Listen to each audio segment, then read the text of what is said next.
A very warm good morning to all of you. Dear students, once again I would like to welcome all of you to a new session of the history class. I hope that all of you are keeping fine and safe. Today we are going to continue with the same chapter, chapter 7, Quit India Movement, part 2. Do you remember what we were discussing in the last class? Before we move to the topic, I would like to grab your attention to those points which we were discussing in the last class. In the last class, mainly we were focusing on a particular concept, that is causes of Quit India movement. What were the different reasons which led to the emergence of Quit India movement in India? And under this title we were seeing two important points. First one, Cripps mission, and the second one, Japanese threat. And today we are going to discuss about two important topics. First one is Quit India resolution, and second one, impact of Quit India movement. Quit India resolution means from the beginning till end, what were the different activities, what, how and when the Quit India movement started in India. Second one, impact of Quit India movement means what were the results of Quit India movement, after effects. So we are moving to the topic directly. So when we were discussing about Quit India movement in the last class, we have discussed about three important factors. First one is failure of Cripps mission. Failure of Cripps mission means, as you know, the Cripps mission was appointed by the Viceroy of India. Under his leadership, under the leadership of Cripps, they have made a detailed study about the conditions and situations of India, and they have made a number of recommendations too. So it was one of the main reasons. That means Cripps mission made a number of recommendations, but none of the political parties or none of the minority communities were ready to accept it. They just ignored, they just rejected the Cripps mission. So finally the Cripps mission became a failure. Second one, invasion by Japan. As I have told you in the beginning of this, in the last class, Quit India movement started in India almost during the same time of the Second World War. That means by September 1939. So Britain joined in the Second World War against Japan. As a result, Japan has got much disturbance because of the British or the Britain. As a result, Japan started to move towards India. First they have defeated Burma, and then they have started moving towards Assam. So the leaders of Indian National Congress, especially Mahatma Gandhi, observed that the presence of British people in India is the reason behind Japanese threat or Japanese assertion towards India. So all these problems were there at the peak, and now the Congress Working Committee or the leaders of Indian National Congress, they understood that it's a time to take a very serious action, or it's a time to take a very serious decision. As a result, Congress Working Committee, they have gathered at Wardha in 1942 July 7 to pass a resolution. And on this day, that means 1942 July 7, the Congress Working Core Committee or the main working committee of Congress has passed the resolution with the title Quit India Resolution. What is meant by Quit India Resolution? Quit India Resolution simply means British rule in India must end immediately. They were knowing that it is the apt time for asking freedom, or it's a time for asking or being independent country or being free from the clutches of the British. So finally the leaders, they have introduced this resolution with the title Quit India Movement or Quit India Resolution. In order to achieve this goal, they have made number of plannings. First of all, they have focused on non-violent mass struggle. As we know, when we were discussing about assertive nationalist or assertive nationalism, we have seen they have had a faith only in mass struggle, because small groups and small sectors will not be able to achieve the goal of, that means the freedom of our country. So that's why they were having faith only in mass struggle. Just because of this reason, Mahatma Gandhi was always having involvement with the masses. So a non-violent, at the same time a huge number of people will be taking part in the movement. That's what is meant by mass struggle, non-violent mass struggle. And the people were having a concept, having a desire in their heart, that is to do or die. Either I just want to get my country free from the British, or I will be ready to die for my nation. Do or die. So non-violent mass struggle it was, but at the same time people were ready to sacrifice their life for the nation. But you know what really had happened? Before the leaders could begin the movement, the leaders got arrested and sent behind the bars, including Mahatma Gandhi. Even Mahatma Gandhi was in the jail before they could begin the movement. So these were the different events which had taken place during the time of Quit India movement. They have passed a resolution and they have started to act upon, they have made all the plannings, but before they could begin the movement, the leaders were arrested, including Gandhiji. And the British people, they were not simply sitting, but instead they were also ready to react. So first of all, you know what they have done? They declared Congress party as illegal. That means a person who is a member of the Congress party, who is working against the British, will have to face all the different consequences. He has to face the legal procedures. So they have declared Congress as illegal.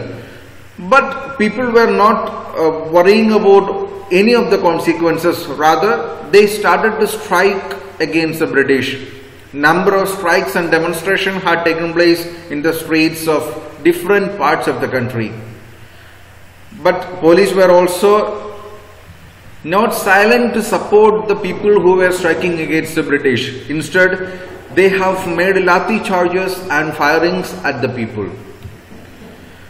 In return, people were also not silent. They attacked police stations, post offices, railway stations, and wherever they felt the presence of the Europeans, especially British people, they attacked all those places, offices, and wherever the foreigners, especially the British people, were working. So finally, British people, they understood the power of the mass. As a result, British authority disappeared in many parts of the country, because it was possible just because of the participation of the mass. Huge number of people who had actively participated in the movement. As we know that a few number of people cannot manage a huge crowd. Just imagine the proportion like 100 is to 10,000. 100 people, how 100 people can manage 10,000 people? So comparatively, the number of Europeans were very less in every administrative sectors, whether it is in police station or in post office or in railway station, wherever it is. So for the people, it was very easy to defeat them, but at the same time for the British authority, it was not easy to suppress the movement. So that's why they understood that rather than fighting against the mass, it will be better if they run away from there. So British authority disappeared in many parts of the country. There were a number of leaders who had led this movement, like Jai Prakash Narayan, Nana Patil, Ram Manohar Lohia, and so on. I have just mentioned a few number of people, but a number of leaders were there who had taken, or those who have done their role in a fabulous way. Those prominent leaders made this movement a successful one. So these are the basic information, these are the basic points about Quit India resolution or the Quit India movement, when it started, and from there finally all the leaders got arrested and sent behind the bars, and some leaders who were there to lead the movement. So these were the different events which took place in the Quit India movement. Now we are going to see what were the different impacts of Quit India movement. What were the different after effects of Quit India movement. First of all, short-lived. Quit India movement started very soon as well as it ended also very soon. It has not taken a long period to achieve its goal, because as I have already told you, before the movement could begin, all the leaders got arrested. So it was short-lived. Then again, showed the depth and patriotic feelings of the people. So it was at the peak. The feelings of the people was at the top, because from number of years, as we have seen, it is starting from the first war of independence 1857. From there till the second last step of the Indian national movement, that means up to 1942, near about 100 years, people were listening and learning and witnessing all the different movements, different strikes and struggles against the British. So it paved a very deep patriotic feeling in the minds of the people, and they were waiting for a chance to express it. Finally, when they got a chance, they showed it. So the feeling of nationalism has got its or achieved its full growth in the Quit India movement. Again, the third point says that British found it very difficult to rule in India, which means British people realized now it's not very easy to rule India, because the people of India, their patriotic feelings as well as the love towards their nation, it is something different from the beginning. So they understood, in front of the huge mass or the population of the country, the British population is comparatively very less, and for them it will be a very Herculean task to control such a huge number of people by using their tactics and techniques. So British found it very difficult to rule in India. It is an impact of the Quit India movement, a result of the Quit India movement. And again, second one, mass participation by the people. See, in the beginning of the first war of independence, 1857, we have studied. It was a failure. First war of independence was a failure. Why? What was the reason? Because there were a less participation from the side of the people. All the different sections of the society were not involved in the first war of independence. But now what happened? All the different sections of the society took part in the Quit India movement, like farmers, artisans, officers, educated people, youngsters, college students. So different, including all religions. Without seeing the caste and religion, people have come to the street to fight against the British. So mass participation by the people. People really realized what really the meaning of, or what really meant by nationalism, or what really patriotic feelings or patriotic feeling is. So these kinds of realization helped to create a mass movement or a mass participation.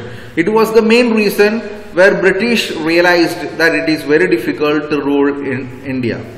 And the fifth point says that it strengthened the Congress Socialist Party because of its role. As we have seen in the last part when we were discussing about the role of the Congress. Congress acted as an organizer. Congress acted as a leader. Different movements were being organized and managed and controlled by the Congress, because there were such dedicated and powerful leaders were there in Congress. So it strengthened the Congress Socialist Party because of its role in the international movement. Then the question of constitution became inactive till the end of the war. The sixth impact, the question of constitution, because all the leaders were asking for an independent constitution for our country.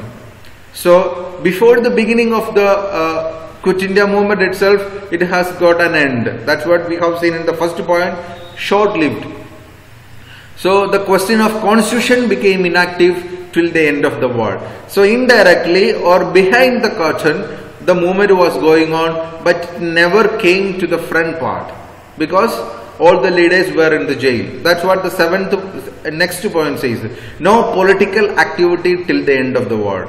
Second World War was going on, and it affected all the different countries of the world, including India. So there were any activities, no political activity till the end of the war, because leaders were in jail already. All the leaders, including Gandhiji, we have already seen it, and there were no new leaders aroused to lead this movement. So just because of all these reasons, there were no political activity till the end of the war. So students, these are the different impacts of Quit India movement, which led, or finally we are very near, we are about to reach or achieve our goal, that is the freedom of our nation. That's why I have told you, Quit India movement can be considered as the second last step towards or to achieve our aim or our goal, that is the freedom of our nation. So here I am winding up today's class. We are winding up this particular chapter, and I hope you are remembering all the points which we have discussed in this chapter.